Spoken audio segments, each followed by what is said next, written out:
Mike, is that Yeah, easier for you? absolutely. I'll hear you ask the question, and then I'll take the mic. All right. So when I read your book, sorry, It's okay. When I read your book, I got that a lot of nostalgia came up, and so when you were writing your memoir of 60 years, right? What was it like remembering all of that stuff? Was it great? What was the best part of writing your book, basically? Well, the best part of writing the book purely was being able to look back and think about the wonderful life I've had. Because let's face it, I've been very lucky. And when I started off, there were no schools to teach young people anything. You simply got into the business, you got hired, and you learned by doing, which some would still argue is the best way. But I think you have to have a certificate or something to get in nowadays. In those days, not the case. But I was very fortunate in that I had got a lot of good mentors coming up in the business, people who helped me.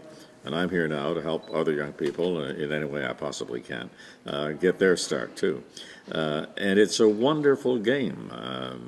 Maybe game isn't the right word, but it's a wonderful business to be in because you're right in the center of things all the time. You're following the parade as it passes by.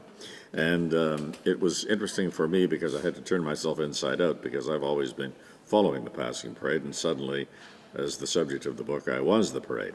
So what I had to do was sit and watch my own life go by. And once I got used to that idea, I was able to sit down at the keyboard and it just began to flow. And it was a lot of fun to write in the end. In the book, you talk about the role of the announcer, like in the 50s and 60s. In the old CBC days. Which is really important, right? Yeah. How much have you seen that the role of the announcer change up to this point? Well, in those days, announcing was a different category because announcing then, the announcers at the CBC in those days did everything: news, sports, weather, jazz shows, classical music, Italian opera, whatever. You did it. Then specialization began to take over because the industry grew and people had greater expectations.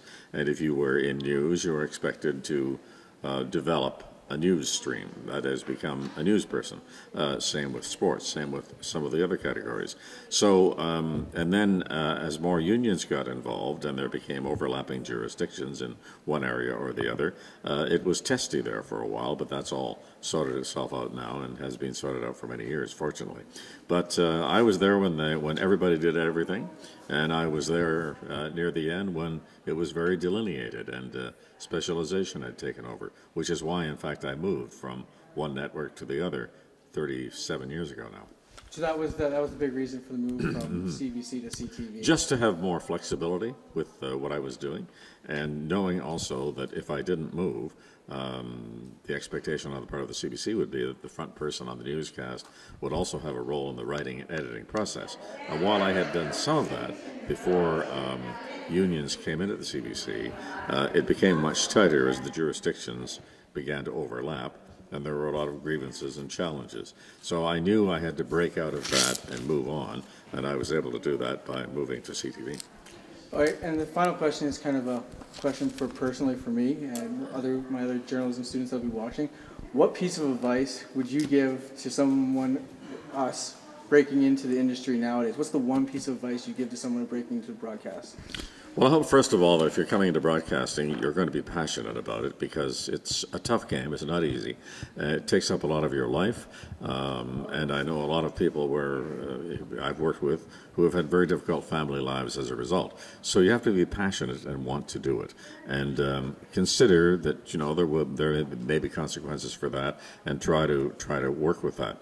But I think also you have to be flexible now because you're going to be called upon to do a lot of different kinds of things, and that is write, read, report, edit, and continue to move through the journalistic process all the way through.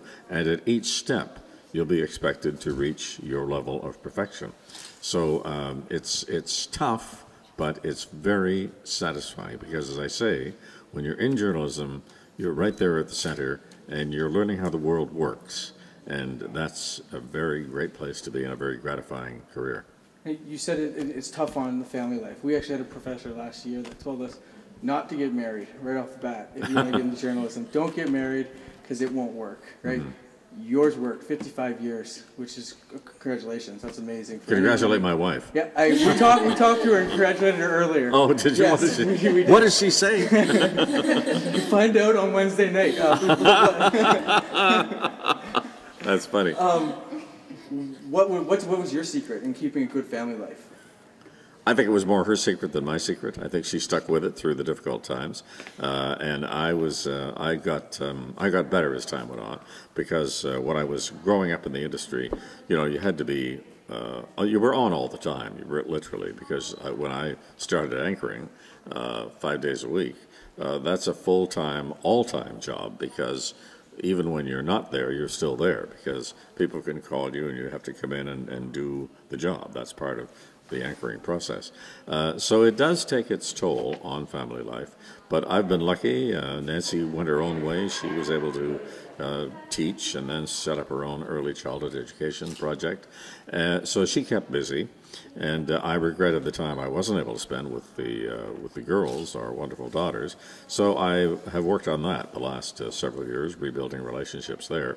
And I think now that's all come together, and everything's working. So I'm glad I stuck it out. I heard that your daughters had a lot of them. One ended up being a teacher, your wife said, and the rest ended up in the business. Two ended up. Two of the four. Director, One's a television producer. Yeah. Okay. Yeah. So, do you think that it was your influence, you being the national anchor, that led them that way, or was it? It's possible, I think, but we always encourage them to go their own ways.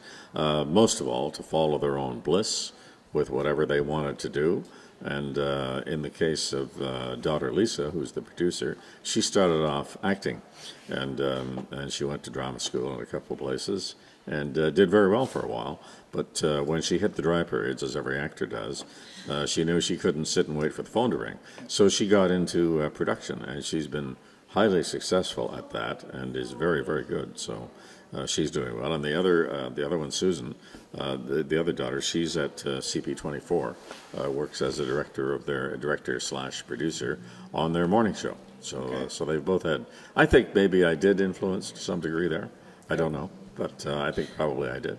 Awesome. Thank you very much. Thank you very much. I really appreciate Thank you. your time. Nice to meet Thank you. Nice And to good meet luck you. to all of you guys. Thank you.